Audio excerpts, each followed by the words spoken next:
تو اسی لیے اللہ کے نبی صلی اللہ علیہ وسلم فرما رہے ہیں وَإِيَّاكُمْ مُحْدَثَاتِ الْأُمُورِ، دین میں نئے نئے کاموں سے بچنا، کیونکہ ہر نیا کام بدعت ہے۔ یہ نہیں کہا کچھ بدعتیں اچھی ہیں، ہمارے بھائی کیا کہتے ہیں کہ کچھ بدعتیں اچھی ہوتی ہیں، کچھ بدعتیں بری ہوتی ہیں، اور نبی علیہ السلام کہہ رہے ہیں ہر نیا کام بدعت ہے۔ اور عبداللہ بن عمر کہتے ہیں صحیح سند سے ثابت ہے کل بدعت ضلالہ وان رآها الناس حسنہ، ہر بدعت گمراہی ہے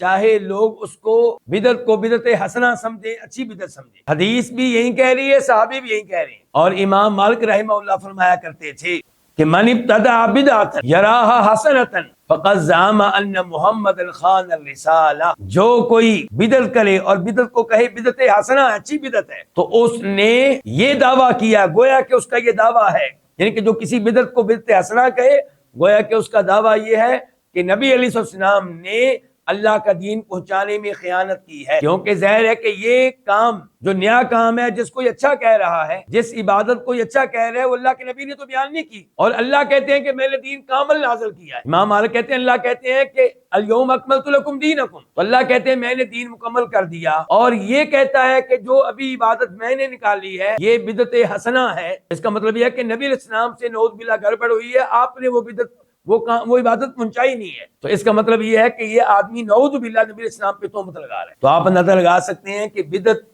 کتنا خطرناک جرم ہے۔ اچھا، یہاں پہ اگر کوئی آپ سے یہ کہے کہ بدعت کو اچھا کہنا تو خود عمر فاروق سے ثابت ہے رضی اللہ تعالیٰ عنہ، بخاری شریف کی حدیث ہے کہ وہ مسجد نبی میں تشریف لائے اور لوگ نماز پڑھ رہے تھے، کون سی رات کی، تراویح کی، قیام اللیل کی۔ ادھر ایک آدمی تنہا نماز پڑھ رہا ہے، ادھر دو آدمی مل کے جماعت کرا رہے ہیں، ادھر تین آدمی، ادھر پانچ آدمی، ادھر چھ آدمی، یعنی کہ مختلف جماعتیں ہو رہی ہیں۔ تو انہوں نے کہا کیوں نہ میں ان سب کو ایک امام کے پیچھے جمع کر دوں، چنانچہ ایک امام مقرر کر دیا گیا، ابی بن کعب، کبھی تمیم داری،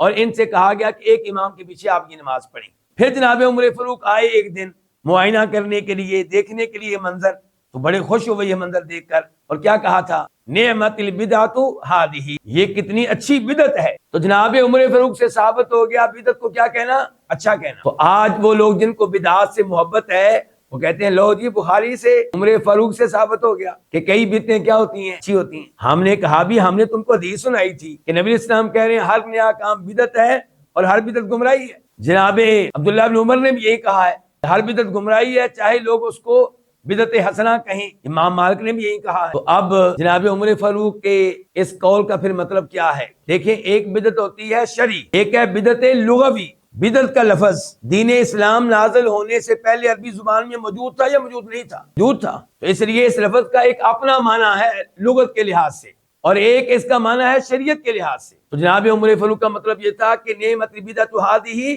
کہ یہ کتنی اچھی بدعت ہے،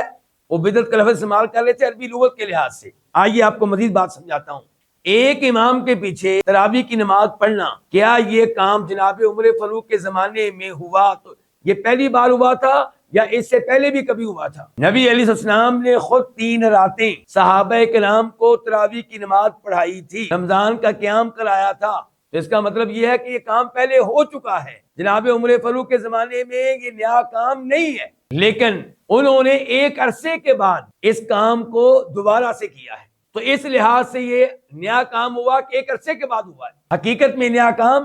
نہیں ہے بلکہ سنت ہے نبی علیہ الصلوۃ والسلام کی۔ اور ابو داؤد شریف میں آپ کی ترغیب بھی موجود ہے کہ جو رمضان کا یہ قیام امام کے ساتھ کرے اور آخر وقت تک اس کے ساتھ رہے تو اس کا اجر و ثواب یوں لکھا جائے گا گویا کہ پوری رات اس نے قیام کیا۔